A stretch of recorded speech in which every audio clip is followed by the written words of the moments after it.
안녕하세요. 저는 사람의 속마음은 편해졌을 때 나온다는 말을 실감하게 된 30대 여성입니다. 처음이야 물론 이미지 관리 때문에 본심을 숨기고서 연기를 할 수도 있겠지만 솔직히 아무리 연기를 해도 본심을 완벽하게 숨기기란 쉬운 일은 아니라고 생각해요.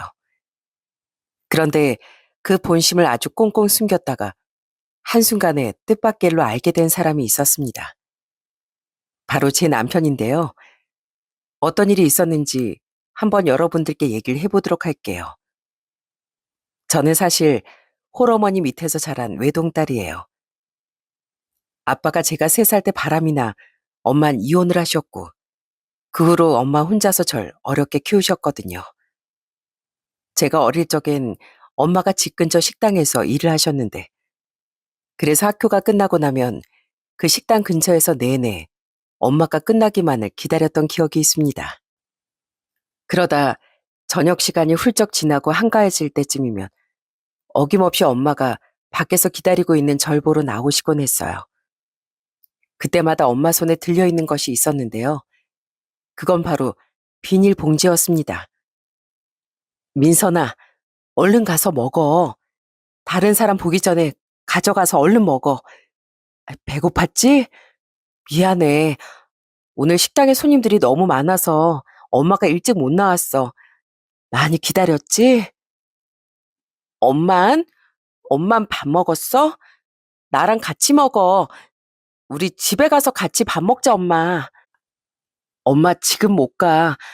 엄마 또 가서 일해야 돼. 그러니까 이거 그대로 가지고 가서 얼른 먹어. 알았지? 먹고 자고 있으면 엄마 금방 갈 거야. 그러니까 기다리지 말고 일찍 자.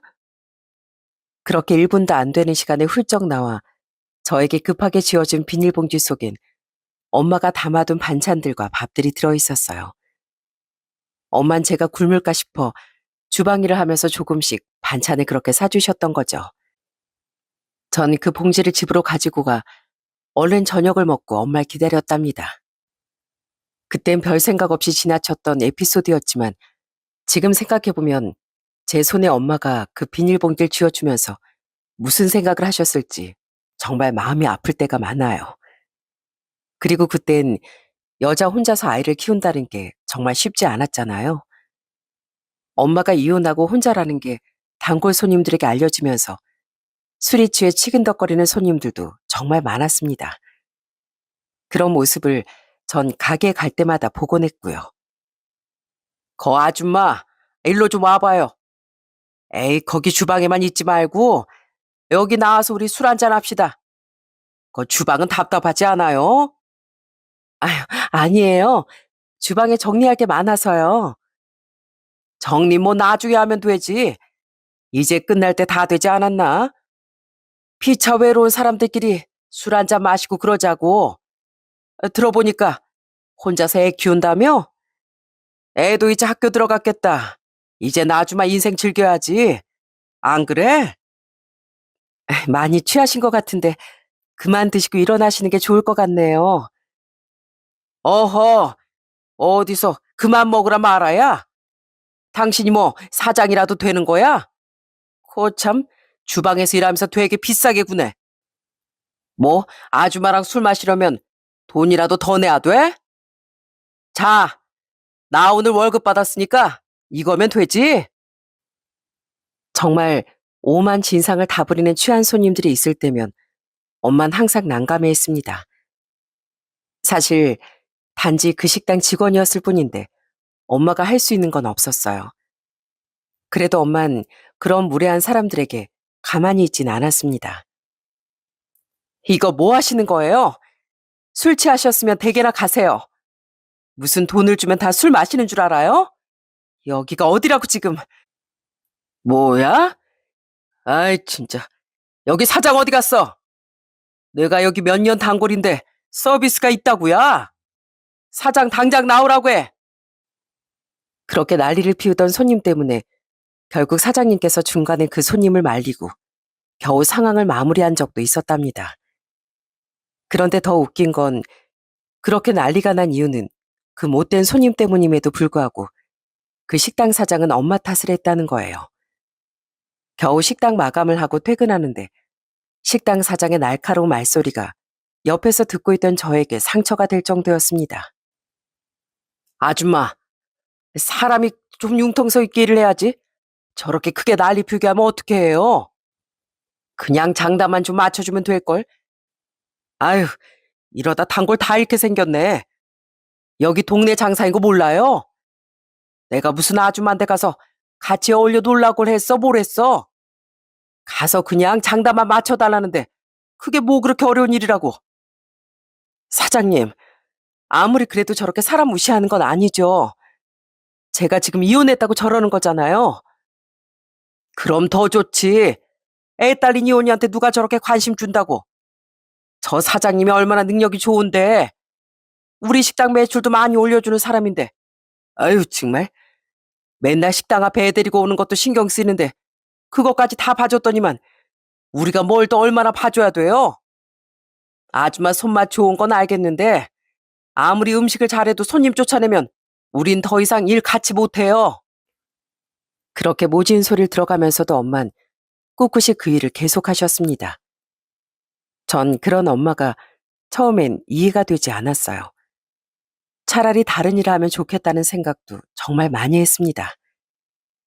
왜 그런 말을 하는 사람들을 꾹 참고 있는지 너무 화가 나고 속상하더라고요. 엄마, 거기 식당 그냥 그만두면 안 돼? 나 거기 사장님도 싫고 엄마 거기서 일하는 것도 싫어. 그냥 다른 일 하면 안 돼? 민선아, 그래도 저기서 일하면 돈 많이 줘.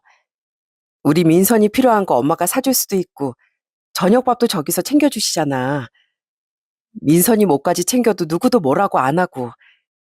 민선아, 조금만 좀 참자. 엄마가 열심히 돈 벌어서 나중에, 나중에 다른 일 할게. 그래도 난 저기서 일하는 거 싫다고. 엄마가 왜 무시를 당해야 하는데 저런 소리 들으면서 일하고 싶어?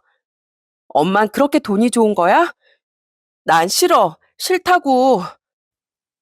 전 너무나 속상한 마음에 엄마에게 화를 내며 투덜댔지만 엄만 그런절 토닥여 주실 뿐 아무런 말도 더 이상 하지 않으셨어요.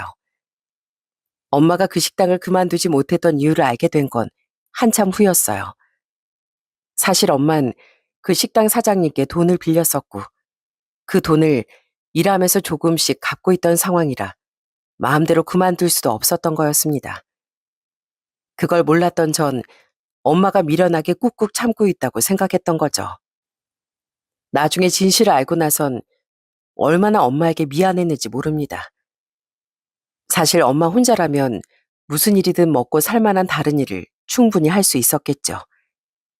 그렇지만 제가 있었기 때문에 엄만 그렇게 힘들고 모질고 고된 일도 꾹꾹 다 참고 하셨던 거였습니다. 천만 다행이었는지 제가 중학생 땐 그 식당을 그만두시게 되었고 그러면서 한 가정집 가사 도우미로 일을 하시게 되었어요. 워낙 식당에서 오래 일을 하시기도 했고 음식 맛도 좋다고 입소문이 났었으니 그 집에서 엄마를 정말로 마음에 들어 하셨습니다. 그 집이 집안 행사가 무척이나 많은 곳이었거든요. 그러다 보니 거의 매달마다 제사며 생일이며 파티며 모임이며 엄만 정말 어마어마한 상차림을 항상 차려야 했습니다. 그래도 그 가정집 주인들은 교양도 있고 경우가 있는 사람들이었어요. 엄마 혼자서 딸을 키운다는 걸 아시고선 그 가정집 주인들은 저까지 챙겨주셨습니다. 어느 날은 엄마가 웬일로 그 집에서 타는 기사 차량을 타고 집까지 오셨더라고요. 그런데 트렁크에서 어마어마한 봉투들이 계속 나오는 거였습니다.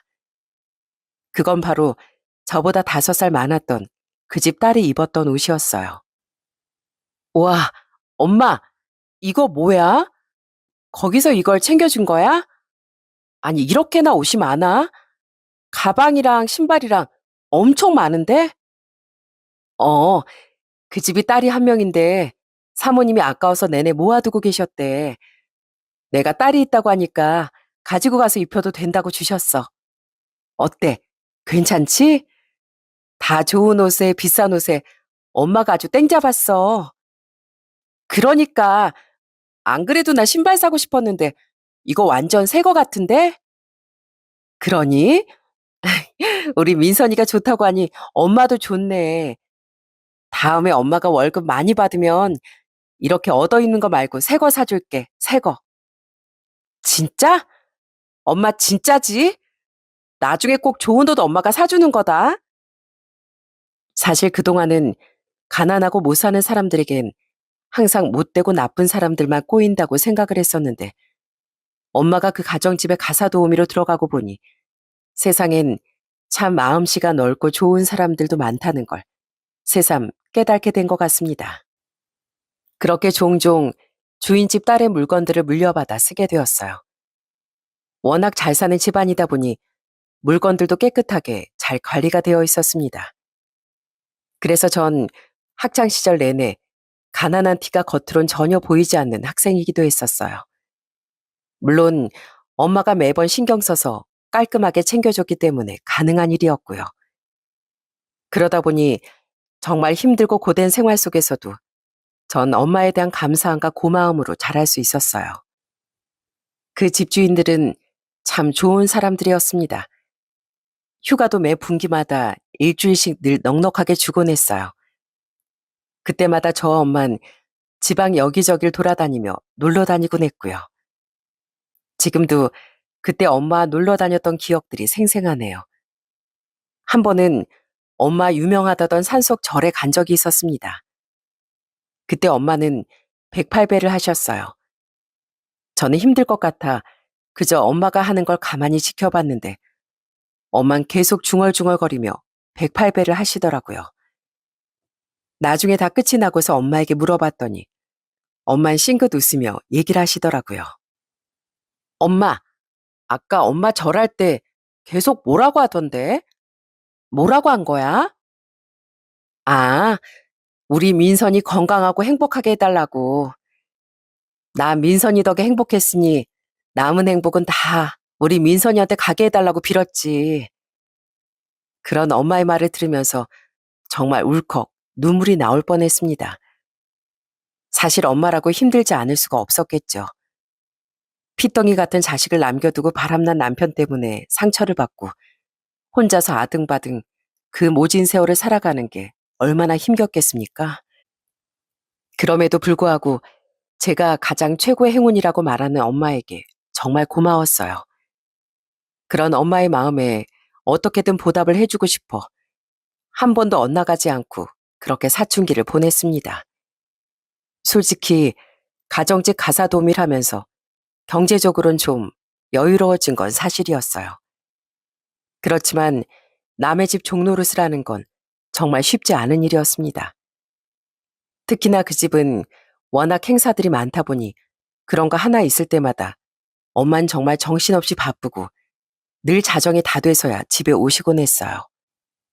그렇게 집에 온 엄만 진짜 씻을 기력도 없이 현관문 앞에 주저앉아 한참을 쉬시곤 했고요. 그런 엄마를 위해 제가 할 수 있는 건 마사지밖에 없었죠. 엄마, 여기 잠깐 누워봐. 내가 마사지 해줄게. 오늘 많이 피곤했지? 우리 엄마 진짜 힘들었겠다. 음식도 많이 했다며. 어, 엄마 오늘 거의 30인분을 혼자서 만든 것 같아. 그래도 사람들이 잘 먹어줬으니 다행이다만. 우리 엄마 팔다리 다 빠지겠네. 안 되겠다. 엄마, 얼른 누워봐. 내가 따뜻하게 몸도 풀어주고 마사지 해줄게. 엄마 올 때 맞춰서 수건도 따뜻하게 데워놨어. 역시 우리 딸, 엄마한테 우리 딸밖에 없다니까. 고마워, 딸.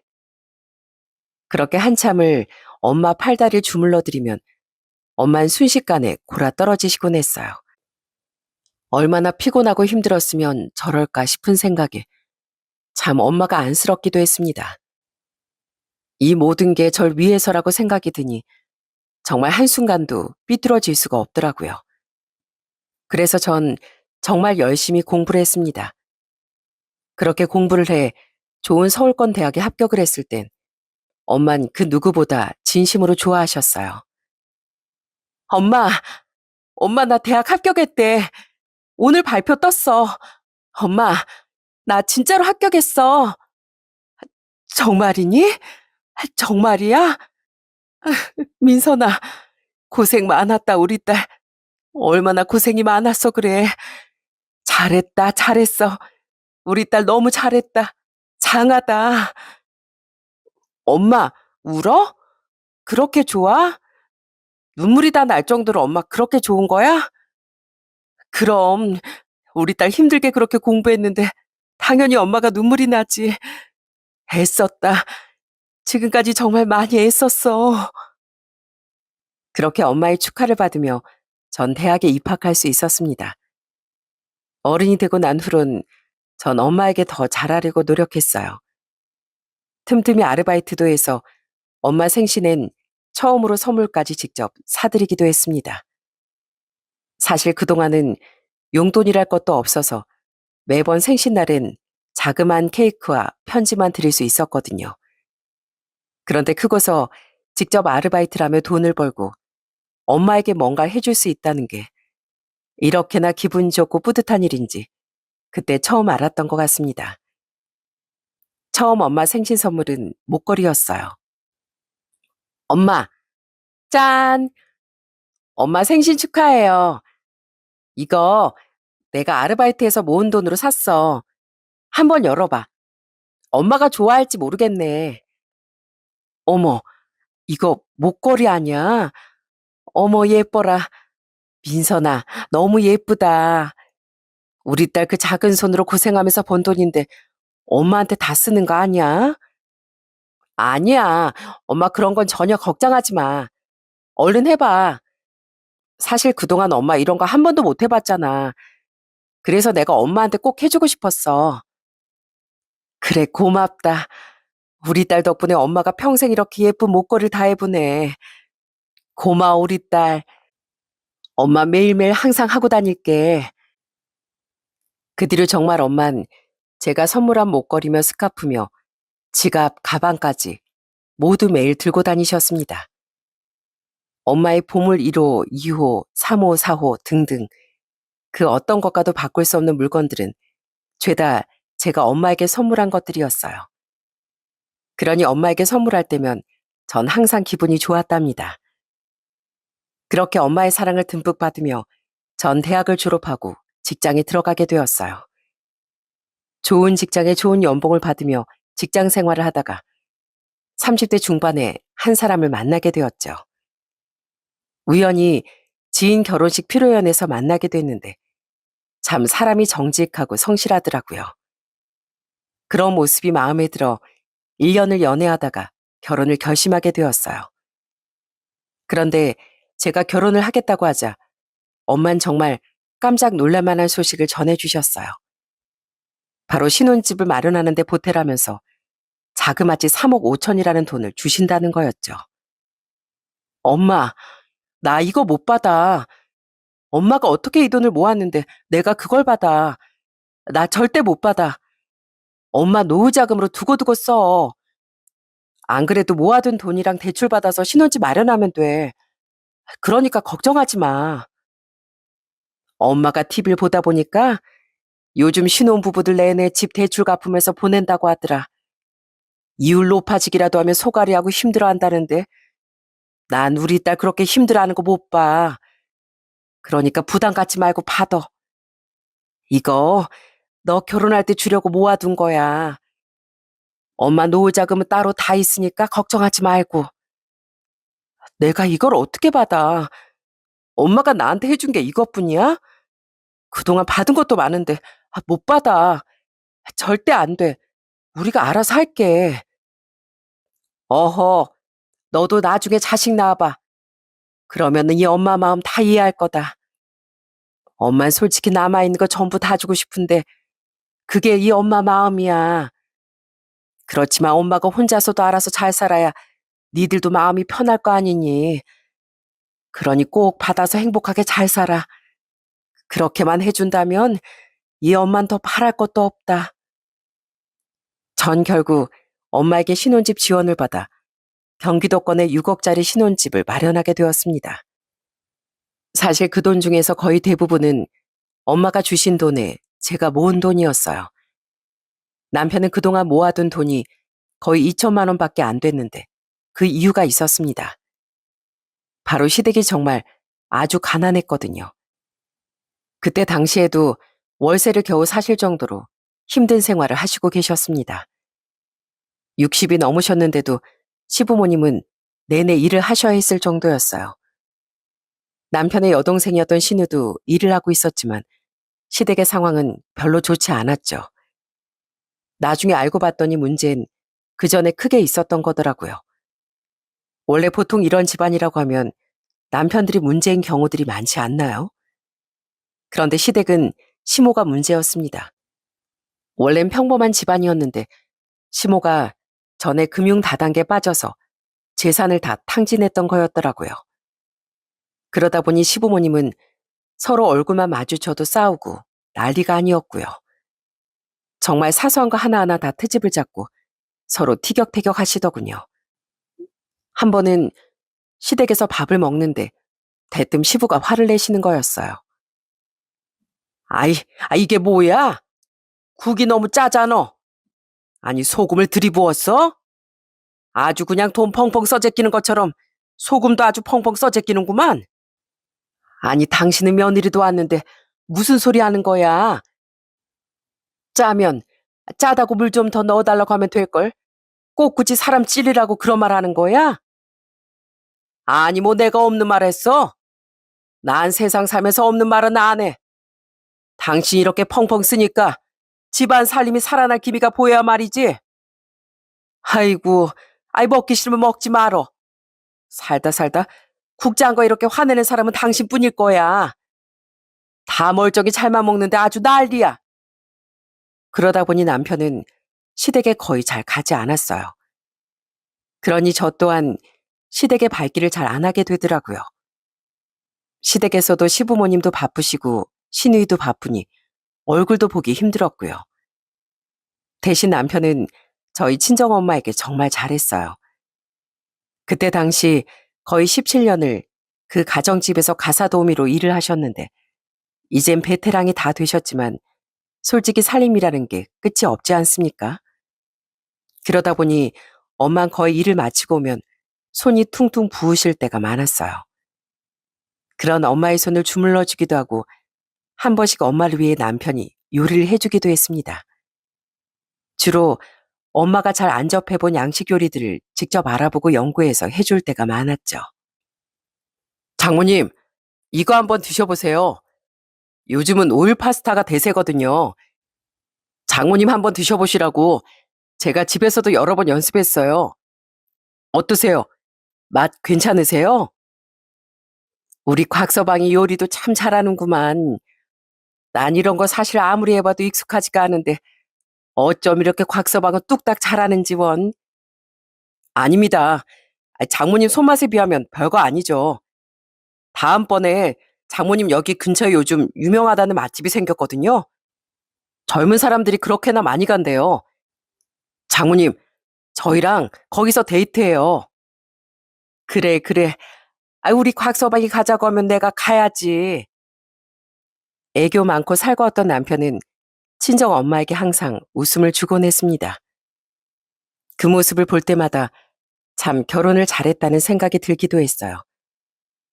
주변에선 가정이 경제적으로 힘든 집안에 시집을 간다는 건 지옥불에 들어가는 거나 다름없다고들 했지만 전 이런 남편이라면 지옥불은 아닐 거라고 생각했습니다.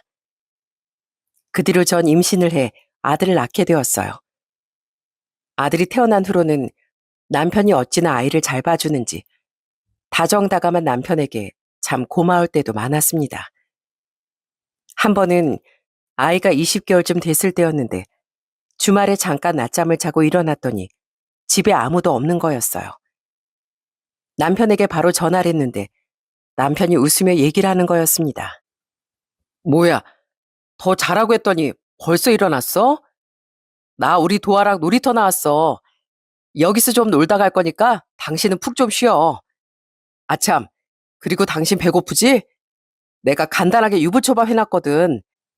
거기 식탁에 있으니까 그것도 좀 먹고 있어. 어머, 당신 언제 유부초밥까지 해놨어? 나도 갈게. 어디 갔는데? 우리 다 같이 나들이도 하고 그럴까? 당신 피곤하잖아. 복직해서 얼마 안 돼서 당신 피곤할 텐데. 오늘은 푹 쉬어. 내가 우리 아들 볼 테니까. 당분간은 주말 하루는 내가 도맡아서 아이를 볼게. 당신 복직하고 적응하는 것도 힘들 텐데 하루는 쉬어야지. 내 걱정하지 말고 쉬고 있어. 저녁 먹을 것도 내가 장 보고 들어갈 테니까. 알았지? 이렇게 배려심 깊은 남편 덕분에 전 출산 후 복직을 한 후에도 참 편안했습니다. 그렇게 저희는 서로를 배려하고 아끼면서 하루하루를 보냈어요. 이런 행복이 그땐 영원할 거라고 생각을 했습니다. 그런데 결혼을 한 지 4년이 지난 후부터 남편이 슬슬 바뀌기 시작하더라고요. 원래 전엔 시댁에도 잘 안 가던 남편이 어느 순간부터 쉴 때마다 아이를 데리고서 시댁에 오고 가기 시작했죠. 그러면서 저한테도 같이 시댁에 가자는 눈치를 많이 줬어요. 그때는 아무래도 아빠가 되다 보니까 부모의 마음을 이해하는 걸까, 애틋해지는 걸까 싶어서 남편의 요구대로 따르기로 했습니다. 그런데 단순히 시부모님 얼굴을 자주 보는 것에서 남편의 효도는 끝이 나질 않더라고요. 그날은 모처럼 주말에 집에서 쉬는 날이었습니다. 전날 회식으로 늦게 들어왔던 남편은 늦게까지 잠을 자고 있었어요. 그때 핸드폰에서 자꾸 뭔가가 울려 아들이 남편의 핸드폰을 가지고 저에게 가지고 왔습니다. 그런데 핸드폰으로 계속해서 뜨는 창을 보다 보니 뭔가 이상하더라고요. 시모가 자꾸만 언제 입금하냐, 잔금을 치러야 한다 이러는데 이게 대체 뭔 소린가 싶었죠. 그래서 핸드폰 창을 딱 열어보니까 문자 알림도 여러 개가 와 있더라고요. 그런데 그 문자에 들어가 보니 세상에 이 사람이 정말 엄청난 일을 저지른 거였습니다. 바로 대출을 받았더라고요. 이게 무슨 대출인가 싶어 전 자는 남편을 바로 깨웠습니다. 여보, 여보 일어나 봐. 이거 뭐야? 대출, 이게 뭔데? 당신 대출 받았어? 어? 어떻게 봤어? 내 핸드폰 뒤졌어? 뭐? 뒤지긴. 지금 어머니 뭐 돈 입금해달라 계속 메시지를 보내시는데 자꾸 울리니까 도화가 전화 온 줄 알고 나한테 가지고 왔잖아. 그거보다 당신 대체 이게 뭐야? 대출이라니. 그게 사실은 엄마네 지금 월세집 집주인이 빼달라고 해가지고 급하게 집을 알아보고 있었는데 아무래도 월세로 매달 나가는 게 아까워서 엄마가 전세자금 좀 해주면 안 되냐 그러시더라고. 그래서 내가 그걸 해준 거야. 뭐? 시댁 전세자금을 해준 거라고? 그게 무슨 소리야? 나한테 말 한마디 안 하고. 그럼 어떡해. 당장 그 집에서 나가야 된다고 하는데. 이미 보증금은 까먹을 대로 까먹어서 받을 돈도 없고. 그럼 길거리에 나앉 짓이라고 해? 아님 당분간 여기 오라고 해? 그건 당신이 더 싫을 거 아니야. 나도 내 나름대로 해결을 한 거야. 이젠 엄마 아빠가 주신다고 하니까 걱정하지 마. 그러면서 다시 쿨쿨 잠들어 버리는 남편을 보면서 정말 어처구니가 없더라고요. 아무리 급한 상황이라 해도 저한테 말이라도 해야 하는 거 아닌가요? 그런데 말 한마디 없이 그냥 덜컥 대출을 받아버렸다는 게 너무 화가 나더라고요. 남편만 이런다면 말도 꺼내지 않았습니다. 점점 시댁도 변하기 시작했어요. 그래도 전에는 다들 일도 하고 바쁘다 보니 서로 마주칠 일도 거의 없어서 몰랐는데 시부모님도 점점 나이가 들기 시작하니까 일하는 것도 힘들고 자주 쉬시기 시작했습니다. 그러니까 자주 보게 되고 또 트러블이 생기게 되더군요. 한 번은 시댁에서 밥을 먹는데 시모가 대뜸 하는 말에 저 진짜 체하는 줄 알았네요. 바로 용돈을 더 많이 매달 챙겨달라는 거였어요. 어머님, 저희 아이도 커가는데 지금보다 더 많이 매달 용돈 챙겨드리는 건 힘들어요. 저번에 남편 대출 받은 것도 어머님 이자 주신다고 해놓고선 아직까지도 안 주셨잖아요. 그것까지도 남편이 갖다 보니 저희 생활비도 많이 줄어들어서 힘들어요. 이해. 그거 뭐 얼마나 한다고 그것 때문에 힘들다고 난리야. 니들 둘이서 맞벌이 하는데 애 하나 키우는 게 그렇게 힘드니? 남들은 아들 장가 보냈더니 며느리가 알아서 용돈 챙기고 그런다는데 넌 어쩜 그렇게 서운하게 말을 하니? 어머님, 제가 서운하게 말을 하는 게 아니라요. 지금 저희의 상황을 솔직하게 말씀드리는 거예요. 안 되는 걸 된다고 할 수도 없고 저희도 힘들거든요. 그리고 저축도 해놓아야죠. 저축할 필요가 뭐가 있어? 아, 니들은 집이 있는데. 정용돈 올려주기 힘들면 그럼 우리 세탁기라도 좀 바꿔줘라. 저게 이게 수명이 다 했는지 너무 소란스럽고 시끄러워서 안 되겠더라.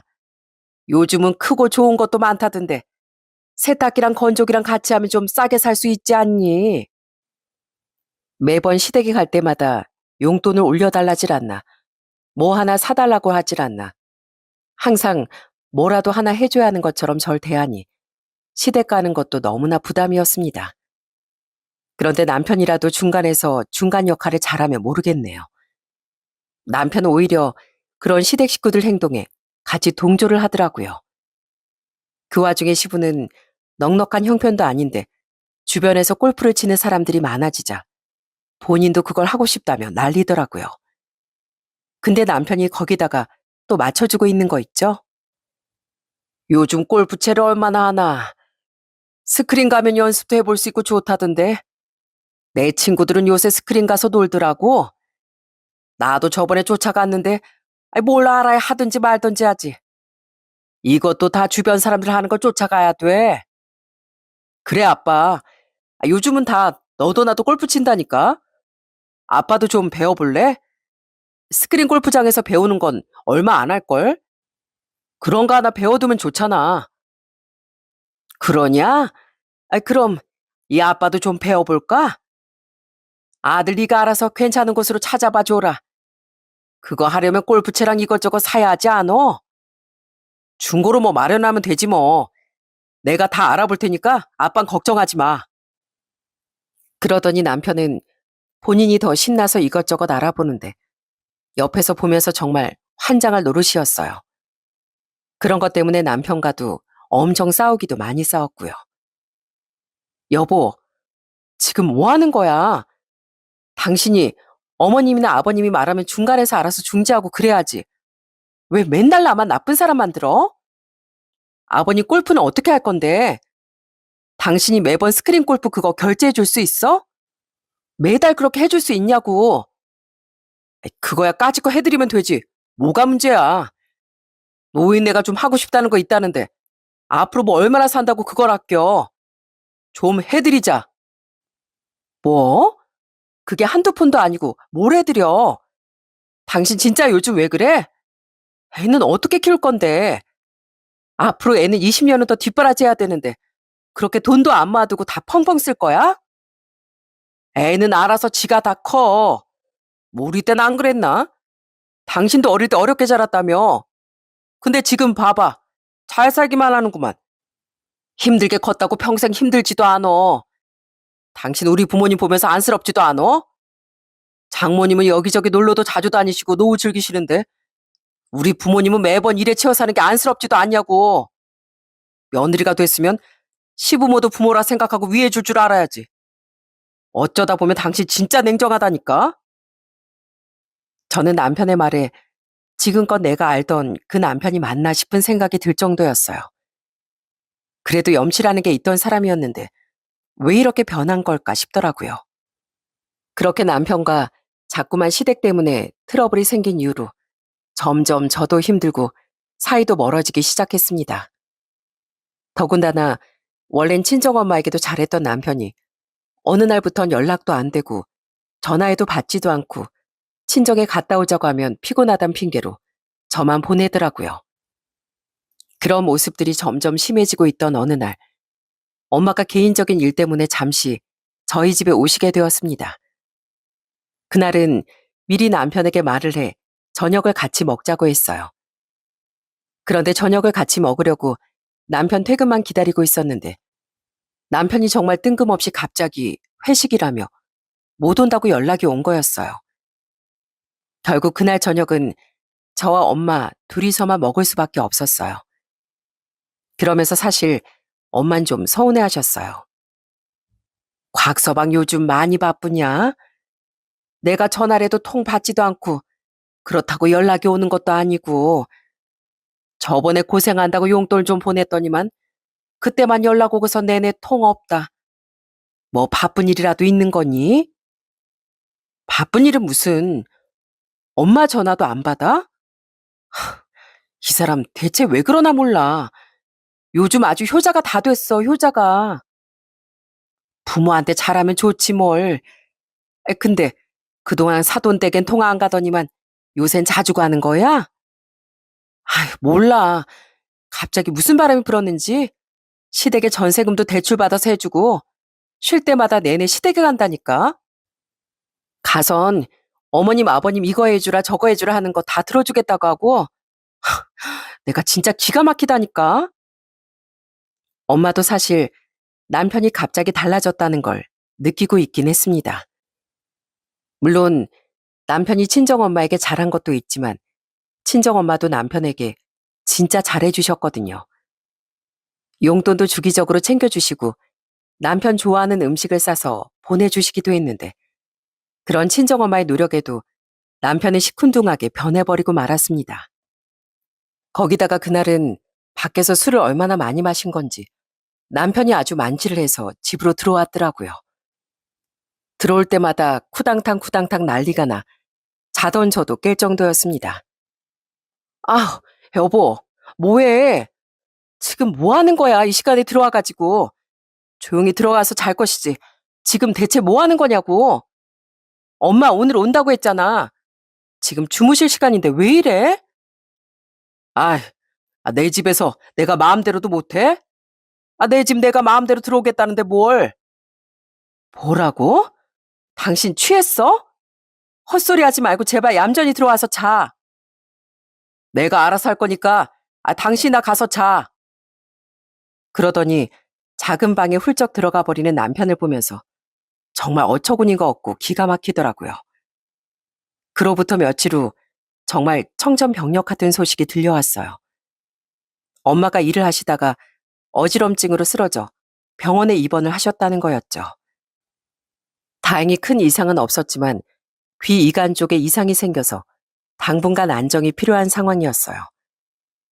그 소식을 듣고서 얼마나 놀랬던지 전 그날 바로 남편과 함께 엄마를 찾아갔습니다. 병원에 입원해 있는 동안 엄만 기운 없이 주무시고 계시더군요. 그 모습을 보면서 그동안 저 바쁘다는 핑계로 너무 신경을 못 쓴 것 같아 너무 죄송하고 마음이 아팠습니다. 시댁엔 그렇게 자주 갔는데 친정엔 바쁘다며 자주 찾아뵙지 못했던 게 영 마음에 걸렸거든요. 그래서 전 같이 온 남편에게 얘기를 했습니다. 바로 엄마를 모시겠다고 선언했죠. 그러자 남편은 아주 기겁을 하면서 얘기를 하는 거였습니다. 뭐? 아니, 지금 그게 말이 된다고 생각해? 장모님을 뭐 어디로 모셔? 당신 지금 너무 감정적이야. 장모님 멀쩡하셔. 큰 병도 아니고 뭘 모시고 살아? 그럼 엄마 이렇게 놔두자고? 혼자 집에 계시게 놔두자는 거야? 나 그렇게 못해. 우리 집 근처에 시댁처럼 똑같이 전셋집 얻어드리거나 그거 힘들면 나 엄마 모시고 살 거야. 그렇게 알아. 안 돼. 뭘 모시고 산다는 거야? 그리고 전세 자금은 누가 대고? 뭐 우리더러 그 전세금까지 다 내자고 생각하는 건 아니지? 당신 진짜 그런 거면 양심도 없다. 우리 지금 상황 몰라? 애도 커가는데 어떻게 그런 소리를 함부로 해? 저는 남편의 반응에 정말 어처구니가 없었어요. 바로 제가 남편에게 했던 말을 똑같이 저한테 하고 있는 거였어요. 참, 사람이 급할 때 다르고 화장실 갔다 나올 때 다르다더니 바로 이런 게 그런 상황이 아닌가 싶더라고요. 그래서 전 바로 남편에게 따졌죠. 시댁은 당신이 전세금 마련해줬잖아. 나도 우리 엄마 전세금 마련해주던지 그거 싫으면 모시고 살 거라니까? 왜 당신 집이랑 우리 집이랑 차별해? 이거 너무한 거 아니야? 당신은 나한테 말도 없이 그 돈 해줬으면서. 그리고 어머님, 아버님이 언제 그 이자 당신한테 한번 줘봤어? 그거 당신이 내내 갚느라고 생활비도 지금 안 주고 있잖아.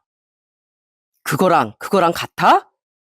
여보, 당신은 출가 외인이야, 출가 외인. 그거 몰라? 여장 결혼하면 시댁 사람이라고. 친정에선 이제 끝이라고, 끝.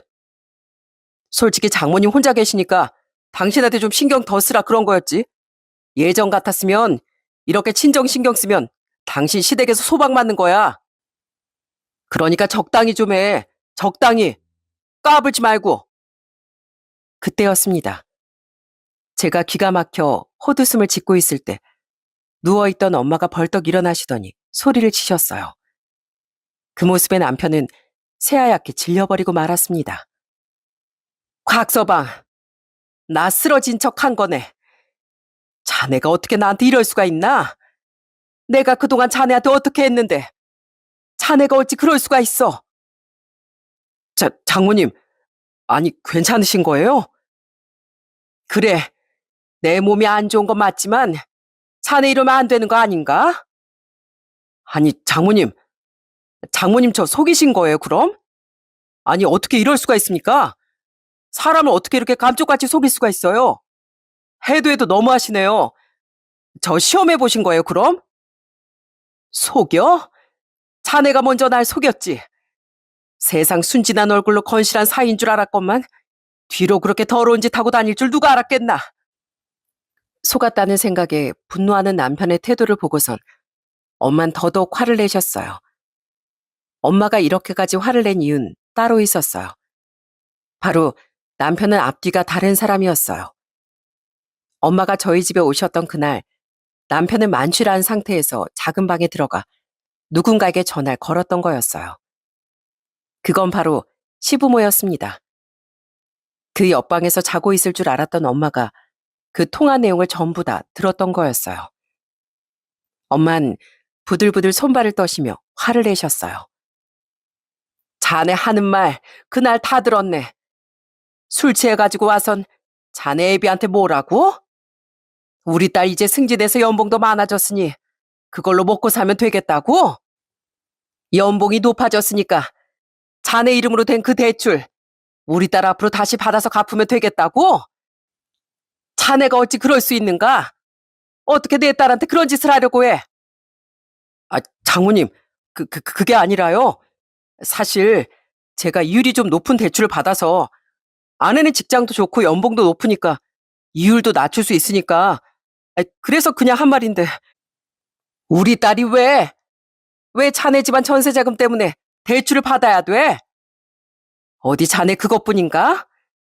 월급 많아졌으니까 슬슬 꼬셔서 용돈도 올리면 되겠다고 한 거 자네가 한 말 아닌가? 우리 딸이 대체 왜 그 집 생계를 책임져? 자네가 어떻게 그럴 수가 있나? 지금 제정신인가? 내 딸 자네한테 도저히 맡길 수 없네. 우리 딸이랑 당장 헤어지게, 당장. 엄마의 호통에 그제서야 남편은 당황하면서 해명을 하려고 하더군요. 그 모습을 보면서 저도 정말 화가 나더라고요. 장모님, 오해세요. 정말 오해십니다. 저희 부부잖아요. 부부니까 어려움도 같이 극복해야죠. 그래서 한 말입니다. 제가 뭐 저희 아내 돈으로 살겠다 그랬겠어요? 그런 거 절대 아니에요. 흥, 그런 게 아니게 뭐가 아니야? 당신 저번부터 생활비 주지도 않고 월급 죄다 그 대출금 갚느라고 썼다면서 나한테 한 푼도 준 적 없잖아. 그동안 남은 돈으로 시댁에 돈 들이고 그런 거 아니야? 내가 모를 줄 알았어? 언제까지 내가 바보처럼 참을 거라고 생각했어? 나 역시 도저히 못 참아. 아니, 안 참아. 여보, 여보까지 왜 그래? 우리 집 어려운 거 하루 이틀이야? 좀 도와달라는 것뿐인데 갑자기 왜 그러냐고. 내가 잘못했어. 장모님 우리가 모시고 살자. 내가 진짜 잘못했다. 내가 잘못 말했어. 장모님 잘 모시고 살 테니까 제발 좀 진정해. 지금 내가 진정하게 생겼어? 우리 엄마 내가 알아서 모시고 살아. 당신 그러니까 빠져. 내 인생에서도 빠지고 우리 엄마 앞에서도 빠지라고. 그렇게 전 남편을 병실 밖으로 내쫓고 말았습니다. 그래도 주변 시선을 많이 신경 쓰는 남편은 사람들의 이목이 주목되자 곧장 병원 밖으로 나가더라고요. 사실 전 엄마한테 그 얘기를 미리 들었습니다. 엄마가 남편이 하는 말을 다 듣고서 다음날 바로 저한테 말해줬거든요. 그렇지만 그때 바로 따지면 분명 잘못 들었다, 아니라고 발뺌을 할 것 같고 그렇게 흐지부지 끝나면 평생 남편의 속셈을 알 수 없을 것 같아 결국 이런 상황을 만들게 된 것이었죠. 솔직히 엄마 건강이 좋지 않은 상황이기도 했고요. 귀 쪽에 이상이 생겨서 치료도 필요한 상황이라 겸사겸사 좋은 타이밍이었죠. 그 뒤로 전 정말로 남편과 이혼을 결심했어요. 물론 시댁이 어려우면 도와줄 수 있겠지만 그건 염치라는 게 있을 때나 성립할 수 있는 얘기인 것 같습니다. 도와주는 걸 당연하다고 생각한다면 그건 말도 안 된다고 생각을 했거든요. 남편뿐 아니라 시댁 식구들 모두 제가 시댁 생계를 책임져야 한다고 생각을 했다는 게 정말 용서할 수가 없더라고요. 남편은 끝까지 이혼을 못한다고 고집을 피웠지만 그게 고집을 피운다고 되겠습니까?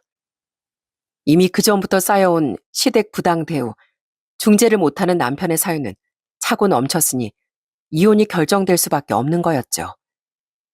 그리고 이혼을 하며 부동산에 집을 내놓으니까 남편은 바로 버럭하더라고요. 아니 왜 우리 집을 내놔? 재산 분할할 때 똑같이 반반으로 나눠야지. 이거 그냥 내놓는 게 어딨어? 당신 진짜 순 사기꾼 아니야? 뭐? 사기꾼? 너야말로 정신 차려. 이 집 뭘로 구했는지 몰라? 원래부터 우리 엄마 돈이 들어간 엄마 집이나 마찬가지야. 꼴랑 2천만 원 넣어놓고선 뭐? 절반? 웃기시네 진짜. 야, 네 돈 2천만 원 1원 한 푼도 안 빼고 고스란히 줄 테니까 걱정하지 마.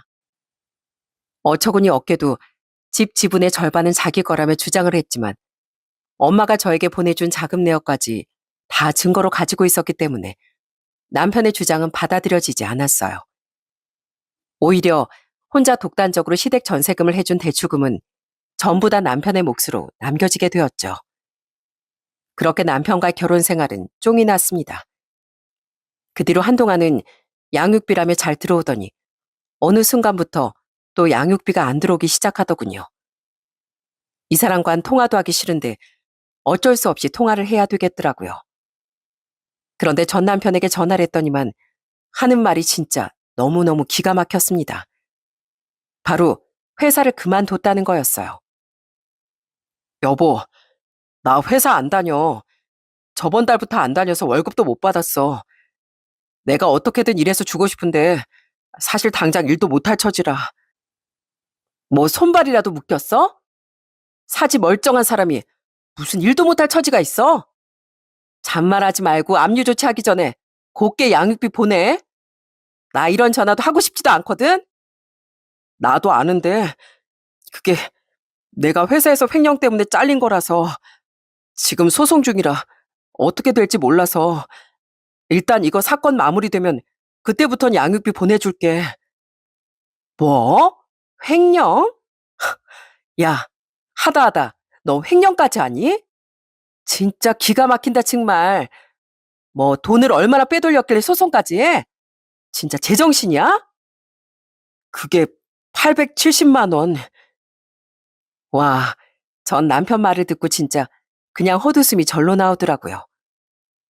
아니 8억 7천도 아니고 고작 870만 원을 횡령하다뇨? 도대체 무슨 생각으로 그런 짓을 한 건지 어이가 없었습니다. 뭐? 870만 원? 당신 진짜 가지가지 한다 정말. 그럼 월급도 없고 대출금은 갚고나 있어? 나중에 또 대출금 갚아야 한다고 딴소리나 하지 말어. 안 그래도 엄마한테 전셋집 정리하면 안 되냐고 했는데 절대 안 된다고. 자기들 다 늙어서 길거리에 나앉으란 소리냐면서 안 된다고 하잖아. 나도 정말 미치겠어. 아들이 이렇게 신불자 되기 일보 직전인데 엄만 본인들 생각만 하고 진짜 미쳐버리겠다고. 여보, 내가 당신 말을 안 들어서 이렇게 벌 받나 봐. 그때 내가 해주지 말았어야 하는 건데. 진짜 미안해, 여보. 그래, 아주 천벌을 받는다, 천벌을 받아. 당신이 벌을 받건 말건 신경도 안 쓰니까 양육비나 똑바로 줘. 자꾸 밀리면 진짜 내 소장도 받을 줄 알아? 정말 어쩜 끝까지 이렇게 이기적인지. 이제와 미안하다, 사과하는 남편의 말도 사실 마음에 와닿지도 않았습니다. 본인 상황이 힘들어지고 나서야 후회하면 뭐 하겠습니까? 그러게 주변에서 잘해줄 때 고마움을 알고 성실하게 꾸준히 잘 살았으면 될 걸. 다 본인이 자초한 거라고 생각을 합니다. 전 시댁이고 전 남편이고 그렇게 서로 치고받으면서 살고 있는 것 같네요. 지금 전 친정엄마랑 아들과 같이 행복하게 잘 지내고 있습니다. 엄마도 건강하시고 아들도 쑥쑥 잘 크고 있어요. 앞으로도 이렇게 세 식구 똘똘 뭉쳐 열심히 살아보려고 합니다. 사람이 살면서 자기 분수를 알고 염치를 아는 건 정말 중요한 것 같아요. 그렇다고 지금 당장 힘들고 어려우니 위축되고 기가 죽어 있어야 한다는 뜻이 아니라 지금의 상황을 객관적으로 판단하고 또 도움을 받았을 땐 감사해야 하고 더 나은 상황을 만들려고 스스로 노력해야 한다는 뜻입니다. 흔히 자기 상황을 부정적으로만 바라보고 노력하지도 않고 남의 도움만 바라는 사람들이 결국 잘못된 선택을 하고 벌을 받는 경우가 많더라고요. 이런 상황을 겪지 않기 위해선 내 자신을 누구보다 잘 알아야 하는 것 같네요. 여러분들의 삶도 지금보다 더 행복하고 긍정적으로 만들고 싶으시다면 스스로가 정말 열심히 노력해야 하는 것 같습니다. 내가 진정으로 노력했을 때 원하는 결과를 만들 수 있지 않을까 싶네요. 그렇게 모든 분들이 꿈꾸는 그런 결과를 다 맞이하시길 바라며 전 이만 사연을 마치도록 하겠습니다. 감사합니다.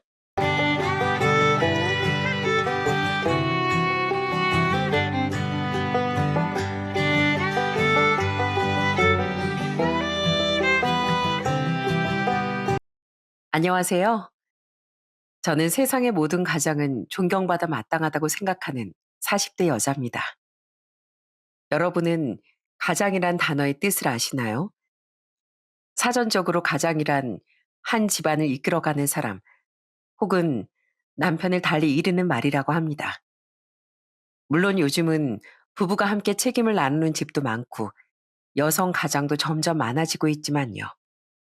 예전부터 사회적으로 가장이라고 하면 많은 경우 아버지나 남편을 떠올리는 게 자연스러운 흐름이었고 그만큼 가족을 위해 헌신하는 그들의 삶은 때론 너무도 묵묵하고 고된 것이었죠. 아이를 낳고 키우느라 일시적으로 경력을 멈추는 여성도 많고 또 그런 과정을 거쳐 다시 사회로 복귀하는 분들도 많지만 그 모든 사정 속에서도 가족을 위해 무언가 책임지는 사람은 늘 존재한다고 생각해요. 저는 그런 무게를 묵묵히 견디며 한 가정을 지탱하는 가장이라는 존재가 남녀를 불문하고 정말 훌륭하고 대단한 사람이라고 생각합니다. 물론 맞벌이로 함께 고생하는 배우자도 살림과 육아를 전담하며 보이지 않는 곳에서 헌신하는 분들도 모두 마찬가지로 존경받아야 마땅하다고 믿고요. 저는 오늘 제 경험을 빌어 가장이라는 존재에 대해 잠시 이야기해보고자 합니다. 전 어릴 적엔 저희 집안 가장이던 아빠가 좀 무서웠어요. 아빤 제조업 회사를 운영하셨는데요.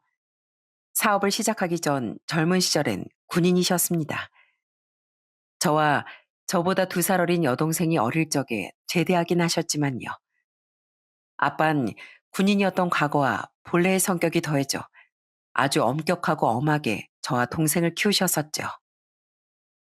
연아 너 이리 와. 너 시험지 이게 뭐야? 딱 봐도 틀린 것 같은데 왜 슬쩍 동그라미로 바꿔놨어? 너 시험 점수 조작한 것도 엄연히 거짓말이야. 회초리 가져와. 아빤 해서는 안 되는 일, 비도덕적인 일은 아주 엄격하게 훈육하셨어요.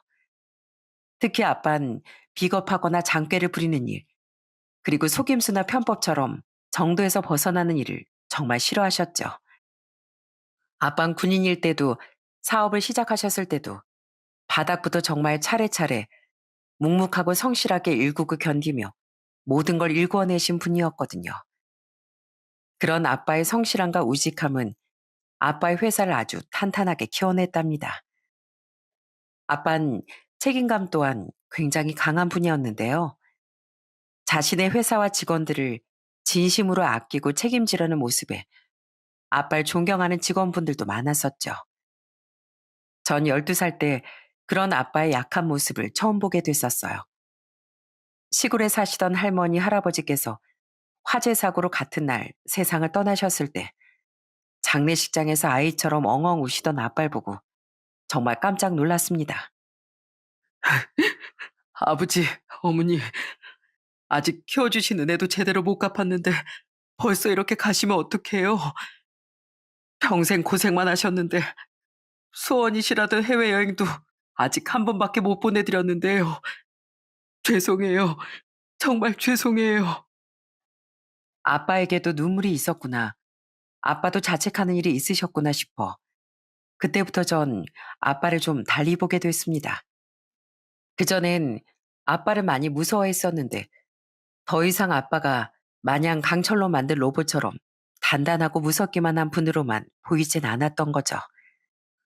또한 언젠가 아빠가 돌아가시면 나도 저렇게 후회하겠구나 싶은 마음도 들어 그때부터 전 아빠에게 먼저 많이 다가섰던 것 같아요. 그렇게 전 아빠를 존경하고 사랑하며 자랐습니다. 하지만 전 아빠가 하시던 일과는 너무 적성이 맞지 않아 성인이 된 후 관련 전공 대학을 나온다거나 아빠의 회사 일을 돕지 못했어요. 예체능을 전공한 제 동생도 마찬가지였고요. 그래도 우린 늘 아빠를 존경했고 부족하지만 효도라도 열심히 하며 응원의 마음을 전하려고 애를 썼죠. 저, 아빠, 저 결혼하고 싶은 사람이 생겼는데요. 저랑 똑같이 그냥 일반 직장 다니는 사람인데 정말 책임감 강하고 착한 사람이에요. 뭐, 결혼? 착하고 책임감 강한 남자라고? 그것만으로도 벌써부터 더할 나위 없이 마음에 드는구나. 근데 왜 너 말하는 표정이 자신 없어 보여?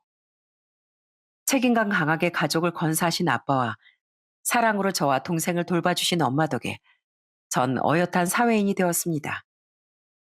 동생은 해외로 유학을 떠나 그곳에서 자신의 전공에 관한 활동을 이어갔죠.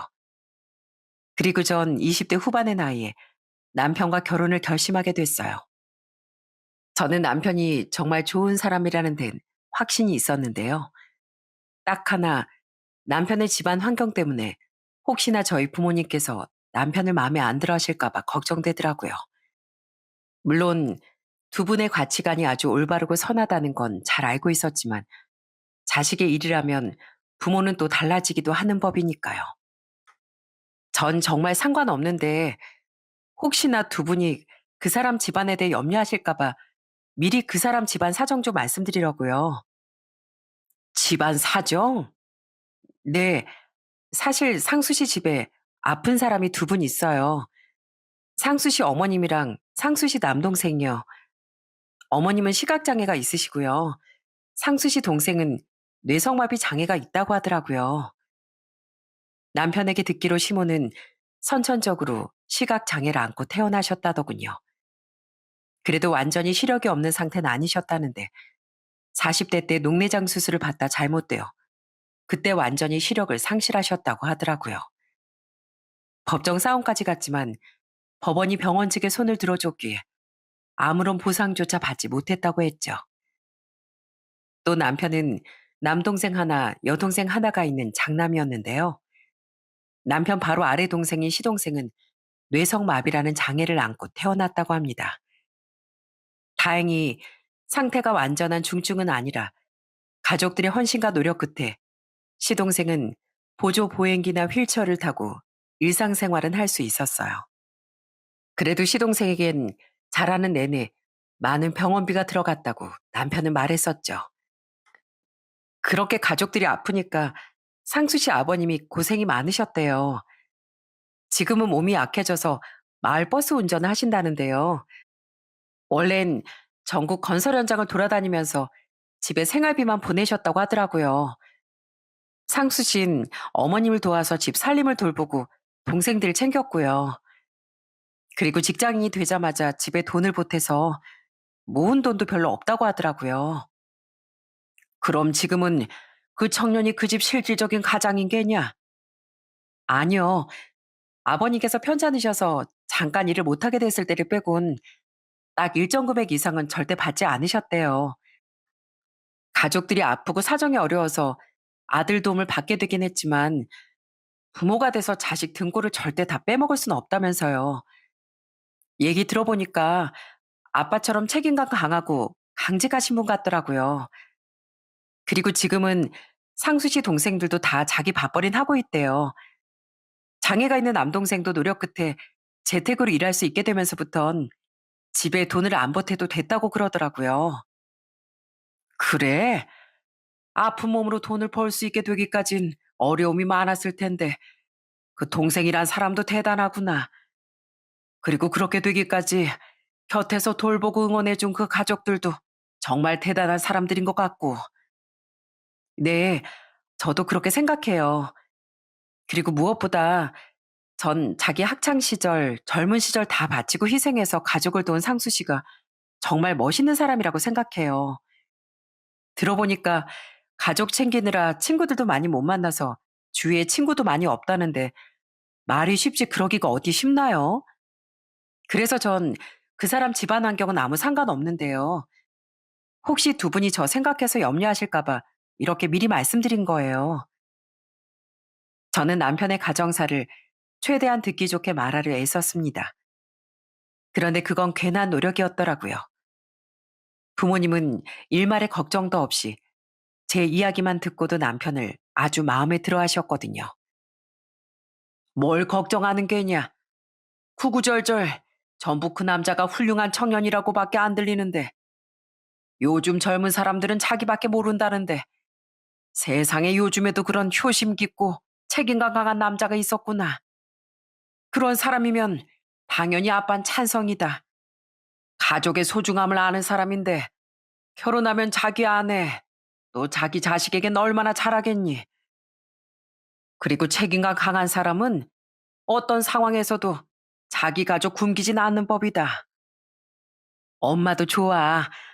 들어보니까 시댁될 집 상황이 썩 좋지는 않은 것 같아서 네가 걱정을 했나 본데 그게 어디 그분들 잘못이니? 오히려 그런 상황에서도 가족끼리 똘똘 뭉쳐서 멋지게 살아온 것 같아서 정말 멋진 가족이란 생각이 드는구나. 모은 돈이 별로 없다는 거야 상관없어. 사람이 성실하다며? 그럼 돈은 또 금세 모이겠지. 맞다. 사람은 자라온 환경이 다가 아니라 그 환경 속에서 어떤 사람이 되었는지가 더 중요한 법이야. 이런 부모님께서 첫인사를 왔던 남편을 크게 환영해 주신 건 당연한 일이었어요. 제 결혼식이 가까워졌을 때 잠시 한국에 들어왔던 제 동생도 제 옆구리를 쿡쿡 찌르며 이렇게 말했죠. 언니, 형부 되실 분 인상이 너무 선해 보인다. 어디서 저런 좋은 남자 만났어? 부럽다, 부러워. 남편을 크게 마음에 들어한 아빤 저희 신혼집도 흔쾌히 장만해 주셨어요. 그때 남편은 자신이 모은 돈이 없어서 폐를 끼친다며 정말 죄송해했는데요. 아빤 그런 남편의 어깨를 두드리며 껄껄 웃으셨어요. 자네가 잘못을 저지른 것도 아닌데 왜 죄송해하나? 난 자네도 사돈 어른들도 또 자네 동생들도 모두 존경스럽네. 그리고 자네 같은 사람이 우리 사이가 되어줘서 정말 고마워. 자넨 그 누구보다 멋지게 살아온 사람이니까 괜히 이런 일로 주눅들지 말게. 그리고 앞으로 내가 늘 자네 뒤를 든든하게 받쳐주겠네. 결혼한 뒤 아빤 정말로 남편을 뒤에서 묵묵히 많이 챙겨주셨습니다. 남편이 결혼한 직후 갑자기 일이 꼬여서 잠시 무직이 됐던 적이 있었어요. 이직이 확정되어 전에 다니던 회사를 그만두었는데 갑자기 채용을 확정했던 새 회사에서 일이 틀어진 거죠. 그런데 생각보다 이직이 잘 안 되어 가뜩이나 저희 집에 좀 주눅 들어 있던 남편은 친정에만 가면 고개를 들지 못했었는데요. 어느 날엔 아빠 술을 마시다 취기가 올라 긴장이 풀려버린 모양이었어요.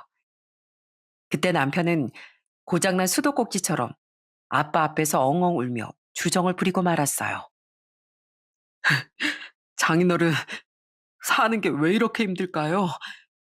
전 정말 최선을 다해서 열심히 살았는데 집은 어렵지, 가족들은 둘이나 아프지. 정말 사는 게 잘 안 풀리더라고요. 솔직히 결혼할 때도 장인 장모님 그러지 말라고 하셨지만 남자로서 얼마나 위축됐는지 아세요? 집사람에 비해 제 형편이 너무 보잘것없어서요. 그래서 어떻게든 앞으로 멋지게 살아보려고 했는데 결혼하자마자 백수가 되어버리는 게 어디 있어요? 진짜 세상이 밉습니다. 미워요. 연애를 꽤 길게 했건만 그렇게 주정 부리는 남편의 모습은 처음 봤습니다. 그때 아빤 묵묵히 듣기만 하셨는데요. 다음날 술이 깬 남편을 불러 아주 호되게 혼을 내시더라고요. 자네, 어디서 술을 그렇게 한심하게 배웠나? 죄송합니다, 장인어른. 어젠 제가 너무 긴장이 풀려서 그만. 난 그 어렵다는 자네 장이일세. 근데 내 앞에서도 그렇게 다 풀어져 버리면 밖에 나가서는 어떻게 되겠나? 가정을 책임감 있게 이끌어 나갈 가장이 나중에 회사 상사 앞에서 그런 주정이라도 부려봐. 고작 그깟 술 하나 자기 마음대로 조절 못하는 사람을 누가 믿고 일을 맡기겠어? 죄송합니다. 정말 죄송합니다. 술은 말이야. 마시고 한껏 들떠도 되고 한껏 눈물을 흘려보내도 돼. 단 자네가 멀쩡한 정신을 잡고 있을 수 있다는 가정하에서야. 자기 몸, 자기 인생, 자네 모든 건 자네가 주도하는 걸세. 그래야 자네 가정도 단단하게 이끌어갈 수 있는 거야. 명심하게. 솔직히 가뜩이나 힘들어하는 사람에게 그냥 따뜻한 위로만 한마디 해주시지 지나치게 야단을 치시는 것 같아 아빠에게 좀 서운했네요. 그런데 아빠 며칠 뒤 저희 집으로 찾아와 깜짝 놀랄 말을 해주셨어요. 내가 아는 지인 회사는 아니고 건너 건너 인맥 있는 회사인데 지금 사람을 구하고 있다는구만. 자네가 원래 하던 일하고도 관련된 곳이고 복지도 또 연봉도 괜찮다네. 그러니까 거기 이력서 한번 넣어보게. 네? 하지만 이거 낙하산 아닌가요? 날 뭘로 보는 겐가? 내가 제일 싫어하는 게 바로 편법이고 요행이네. 그쪽에서 내 사이가 일자리를 찾고 있다는 사실 자체를 몰라. 아니, 아예 나랑 거기 대표랑은 모르는 사이야. 그냥 자네 경력을 마음에 딱 들어할 회사랑 자리가 어디 있나. 그걸 내 발품 팔아서 좀 알아봤을 뿐이야. 떨어질 수도 있는 거니까 이력서 통과되면 면접 열심히 준비해서 꼭 합격해봐. 아빤 자신의 기준 안에서 말없이 남편을 도울 방법을 찾아주셨던 겁니다. 며칠 전 일로 아빠께 여전히 주눅 들어있던 남편은 너무 놀라서 입을 떡 벌렸죠. 그리고 아빤 식사하고 가시라는 제 말도 거절하고 그냥 돌아가셨어요. 일이 있어 다시 회사에 들어가 봐야 한다며 이 말을 덧붙이고서요. 조금 편차해 있겠지만 세상은 누구에게나 다 냉정하고 잔인하네. 그러니까 전에도 말했지만 자네 잘못도 아닌 일로 위축되곤 할 필요 없어. 그리고 자네가 정말 보잘것없는 사람이었으면 내가 자네 이렇게 위해줬겠나? 내 딸을 내가 자네에게 줬겠어? 자네가 신세만 한탄하며 그 자리에 머물러 있으면 뭐 정말 그렇게 될 수도 있겠지만 난 자네가 금세 다시 일어설 거라고 믿네. 자네 자신을 못 믿겠으면 자네를 알아본 나랑 우리 딸 안목을 믿어보게. 아빤 그렇게 말씀하시곤 낯간지러운 듯 헛기침을 하셨습니다. 아마 그냥 돌아가신 것도 좀 부끄러워서 그러신 것 같더라고요. 그렇게 나가신 아빠의 등 뒤에 대고 남편은 울먹이며 감사하다는 말을 몇 번이나 반복해 외쳤죠. 그리고 남편은 아빠가 알아봐 주신 그 회사에 멋지게 합격해 드디어 무직 상태를 벗어날 수 있었어요. 이외에도 아빠는 제가 아들과 딸을 낳고 잠시 일을 쉴 때 괜찮다던 남편에게 끝까지 생활비를 보태주시기도 하고 남편에게 먼저 연락해 술도 한 잔 사주시며 계속 남편을 잘 챙겨주셨습니다. 남편은 그런 아빠를 정말 존경했는데요. 한편으론 때론 정말 호랑이 같았던 아빠가 무서웠는지 눈치를 좀 보기도 했어요. 그래도 남편은 아빠를 정말 좋아하며 아빠에게 많이 감사해했죠. 아유, 내가 못 산다. 저번에 보내주신 보약도 너무 감사했는데 이번엔 산삼 세트를 보내주셨구나. 정말 안 그러셔도 되는데 너무 죄송해서 원. 꼭 감사하다고 전해다오. 아니다, 내가 직접 전화드려야겠다. 저희 부모님은 힘들게 시댁 식구들을 건사한 시아버지도 불편한 눈으로 자식 셋을 번듯하게 키워낸 시어머니도 모두 훌륭한 분들이라며 시댁에 잘해야 한다는 말을 늘 제게 해주셨어요. 그리고 저희를 통해 두 분께 자주 선물을 보내기도 하고 한 번씩 안부 전화도 나누셨죠. 아빤 아무래도 사업을 하시다 보니 좋은 선물도 많이 받아오셨는데요. 좀 괜찮은 선물이다 싶으면 그 선물을 그대로 전하는 게 아닌 똑같은 새 상품을 사서 꼭 시부모님께 보내주셨어요. 좋은 건 좋은 사람들과 나눠야 하는 법이라면서요. 애미야, 이따 갈 때 내가 사다 놓은 전통주가 하나 있거든. 그거 좀 사돈 어른들께 가져다 드리거라. 저번에 좋은 술이라고 들어서 두 분 드리려고 사다 놓은 건데 마침 이렇게 선물을 보내주셨으니 답내로 드리면 되겠구나. 좋은 술은 보약이니까 안사돈께서도 꼭 한 잔이라도 드셔보시라고 전해드리려무나. 시아버진 그리 넉넉지 않은 형편에도 늘 저희 부모님께 받은 마음을 돌려주고 싶어 하셨어요. 내가 주머니가 좀 가벼운 거지 마음이 가난한 사람은 아니라면서요. 그리고 저와 저희 애들을 볼 때마다 꼭 조금이라도 용돈을 주곤 하셨죠. 아니에요, 아버님. 정 그러시면 저희 애들만 주시고 전 주지 마세요. 제가 오히려 드려야죠. 너희도 무슨 날이면 날이라고 선물도 주고 용돈도 주고 하잖니. 내가 사는 게 힘들어 보여도 이 정도는 충분히 며느리한테 해줄 수 있다. 늘 우리한테 잘해줘서 우리 며느리가 돼줘서 정말 고맙다 이미야. 저는 사람 좋은 시댁 식구들 모두를 정말 좋아했습니다. 진심으로 시댁 식구들을 위하는 마음에 시부모님께도 시동생과 시누이에게도 정말 잘했는데요. 날이 갈수록 시댁에 더 잘하고 싶었던 건 바로 늘 고맙다, 미안하다고 말해주던 시댁 식구들의 말 때문이었어요. 말 한마디로 천냥빚을 지기도 하고 벌기도 한다는데 시댁 식구들은 모두 말을 정말 예쁘고 선량하게 했었거든요. 애미야, 혹시 불쾌하지 않다면 내가 네 얼굴 한번 만져봐도 되겠니? 내가 우리 며느리 얼굴 한번 보는 게 소원인데 그러지 못하니 만져라도 보고 싶구나. 몸 불편한 시애미, 시동생 다 살들이 챙겨주는 천사 같은 우리 며느리 어떻게 생겼는지 궁금해서 그런다.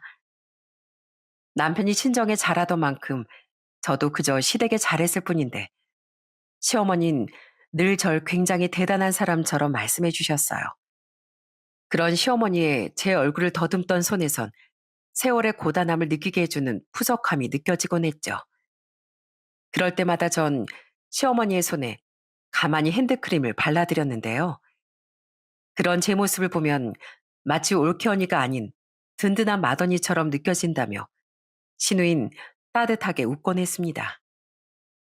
그렇게 제 결혼 생활은 따뜻하고 행복하게 흘러갔어요. 그런데 결혼한 지 한 13년쯤 됐을 때부터 남편이 좀 이상해지더라고요. 당신 다림질 좀 제대로 못해? 정장 이거 다 구겨진 것 좀 봐. 이딴 걸 내가 입고 나가니까 사람들이 흉을 보지. 뭐? 분명 제대로 다렸는데 어디가 어떻게 구겨졌다는 거야? 당신이 오늘 하루 종일 입고 다녔으니까 구겨진 거겠지. 그리고 나도 맞벌이 하는데 당신 옷까지 다 다려주고 집안일도 더 많이 하는 나한테 고맙다고 해야 하는 거 아니야? 왜? 누가 뭐라고 했어? 아니, 꼭 그렇다기보단 말이 그렇다는 거지, 말이. 에이, 짜증나. 앞으로 이렇게 엉망으로 다려놓고 생색낼 거면 다려주지도 마. 그래. 안 할게, 앞으론. 당신 요즘 진짜 이상해. 전에 맨날 고맙다, 미안하다 달고 살던 사람이 요즘 따라 왜 그래? 왜 별것도 아닌 걸로 나한테 짜증내고 신경질 부리냐고. 이제 내가 지겹다, 이거야? 남편은 제게 늘 한없이 다정한 사람이었는데요. 언젠가부터 제게 괜한 짜증을 한 번씩 내더라고요. 또 어느 날엔 어깨가 거의 땅끝까지 쳐져선 잘 하지도 않던 혼술을 하고 들어오는 날도 잦아졌죠. 휴, 나왔어. 아유, 술 냄새. 당신 술을 그렇게 자주 마시지도 않잖아. 근데 요즘엔 왜 이렇게 술을 마시고 다녀? 또 혼자 마신 거야? 그럼 누구랑 마시겠어? 난 친구도 별로 없고, 그나마 있던 녀석들도 먹고 사느라 바쁜데, 난 못난 놈이야. 그러니까 이렇게 친구도 없지. 뭐? 당신이 바쁘게 사느라 친구가 없었던 거지. 왜 못난 사람이야? 당신이 얼마나 좋은 사람인데, 요즘 나한테 괜히 히스테리 부리는 것만 빼면, 이리 와, 꿀물 타줄게. 그러더니 언젠가부턴 남편은 아예 밖에서도 아닌 집에서 술을 자꾸 찾더라고요. 그것도 몸에 안 좋게 깡소주로 말이죠. 여보, 안주하라고 옆에 만들어다 뒀는데 왜 손도 안 댔어? 당신 그러다 몸 상해. 그냥 입맛이 없어서 딱 이 병만 비우고 잘 거니까 걱정하지 마. 근데 여보, 만약에 말이야, 내가 회사를 그만두면 당신은 어떨 것 같아? 이 사람이 자꾸 왜 이러나 싶어 걱정이 되더라고요. 그러던 어느 날 남편은 거실에서 혼자 술을 마시다 문득 저런 말을 하더라고요. 저는 잠시 생각한 뒤 대답했죠. 왜 회사를 그만둬? 당신 진짜 회사에 무슨 일 있는 거 아니야? 일은 무슨 12년 넘게 잘만 다닌 회사인데 그냥 요즘 따라 일이 너무 지겹고 버겁고 그러네. 그냥 좀 쉬고 싶어서. 정말 무슨 일 있는 거 아니지? 당신 요즘 자꾸 예민해지고 술도 늘어서 나 진짜 걱정된단 말이야. 정말 아니라니까. 나이가 부록이 훌쩍 넘어가니까 그냥 인생이 다 힘들고 지루해져서 그래. 술 마시는 게 제일 덜 지루하다는 옛날 어른들 말이 무슨 말인지 알겠더라고. 정말 무슨 일 없으면 됐어. 그리고 당신 회사 다니라 많이 힘든 건 아는데 내 월급도 그렇게 많지 않기도 하고 애들도 다 크려면 한참 남아서 나 혼자 외벌이론 힘들지 않을까? 그래도 정 당신이 쉬고 싶으면 몇 달 정도 내가 이해해 줄게. 당신 그동안 정말 열심히 살아온 거 아니까. 그럴 때 의지하라고 아내인 내가 있는 거 아니겠어? 웬만해선 약한 소리를 하는 사람이 아닌데 저런 말을 하니 걱정이 되더라고요. 그런데 그 뒤로 남편은 은근슬쩍 나도 회사 그만두고 사업이나 하고 싶다. 나도 이제 남 눈치 안 보고 사장 소리 듣고 싶다. 같은 말을 제게 흘리는 겁니다. 그러자 제 걱정은 점점 의심으로 바뀌었어요. 당신 저번에 회사 그만두고 싶다고 막 그러더니 막 사업 욕심 같은 거 생긴 거 아니지? 당신 그동안 뭘 구상한다거나 생각해둔 계획도 없었잖아. 그냥 남 밑에서 일하기 싫어져서 헛바람 든 거 아니야? 아니. 그냥 음식 장사 같은 것도 다 사업이잖아. 그 정도는 나도 할 수 있지 않을까 싶어서. 요즘 하루에도 수십 수백 개 식당이 폐업한다는데 그게 무슨 속 편한 소리야. 당신 행여나에서 하는 말인데 사업 절대 우습게 보지 마. 우리 아빠도 지금이야 성공하셨지만 원래 얼마나 힘들게 사업 시작하셨는지 알아?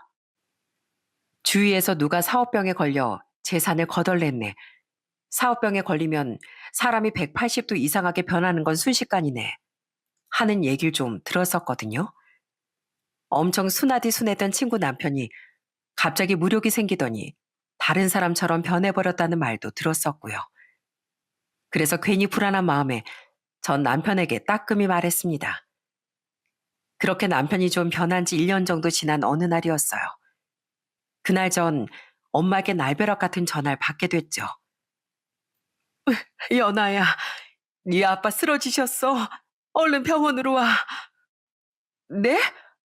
아빠가 왜요? 엄만 엉엉 울며 아빠가 쓰러져 지금 병원이라는 말씀을 하시더군요. 원인은 심근경색이었다고 해요. 그날 아빤 퇴근 후 씻으러 화장실로 들어가셨다는데요. 이상하게 씻는 소리가 안 들렸대요. 그래서 엄마가 문을 살짝 열어봤는데 아빠가 가슴을 부여잡고 쓰러져 계셨다고 하더라고요.